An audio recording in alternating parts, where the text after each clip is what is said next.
ये कहानी है दो दोस्तों की और उनकी दोस्ती की शुरुआत हुई थी अभी कुछ दिन पहले हॉस्पिटल के कमरे से, जहां पर वो दोनों एडमिट थे। तो दोनों में से जो एक था उसको अभी कुछ दिन पहले एक पैरालिसिस का अटैक आया था, जिसकी वजह से गर्दन के नीचे की उसकी पूरी बॉडी पैरालाइज हो गई थी और वो अपनी एक उंगली तक नहीं हिला सकता था। और पूरे दिन जो भी नर्स उसके पास में आती वो उसको एक ही बात कहता कि मुझे कोई ऐसा इंजेक्शन दे दो जिससे कि मैं मर जाऊं, अब मैं और जीना नहीं चाहता, ऐसी जिंदगी का मैं क्या करूं।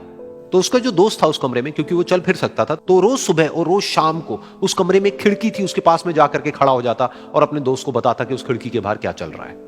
बिल्कुल नीला आसमान है, सफेद बादल है, हल्की हल्की हवा चल रही है और कुछ पंछी उड़ रहे हैं।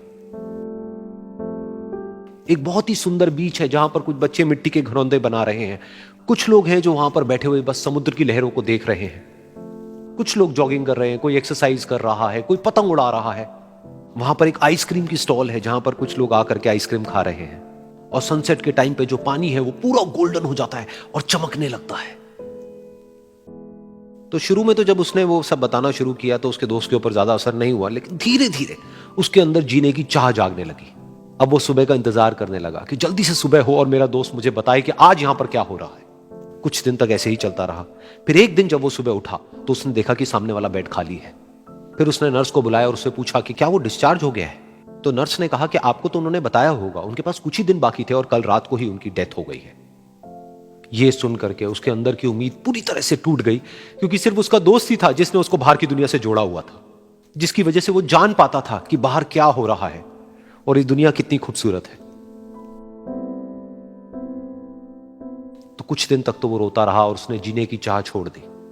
लेकिन दूसरी ही तरफ से उसके अंदर कहीं ना कहीं एक नई चाह पैदा हुई कि काश मरने से पहले एक बार मैं खुद अपनी आंखों से देखूं इस खिड़की के बाहर कि दुनिया कैसी है।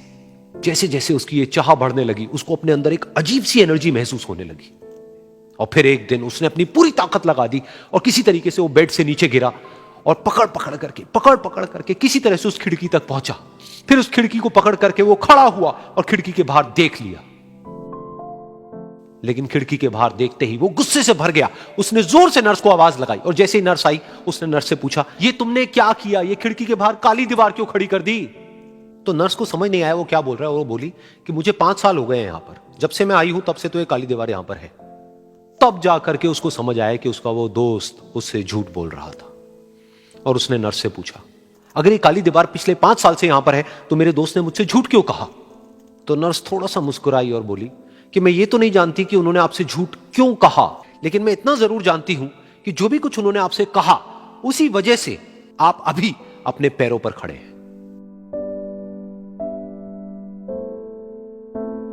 तो इस कहानी से हमको यह सीखने को मिलता है कि जो हमारे शब्द हैं, जो हमारे वर्ड्स हैं, जो हम अपने मुंह से बाहर निकालते हैं, उसमें इतनी पावर है जिसकी कोई हद नहीं है। वो किसी आदमी को गिरा भी सकते हैं और उसको उठा भी सकते हैं। तो अब आपके ऊपर है कि आप अपनी इस पावर को यूज करते हो या मिस यूज करते हो।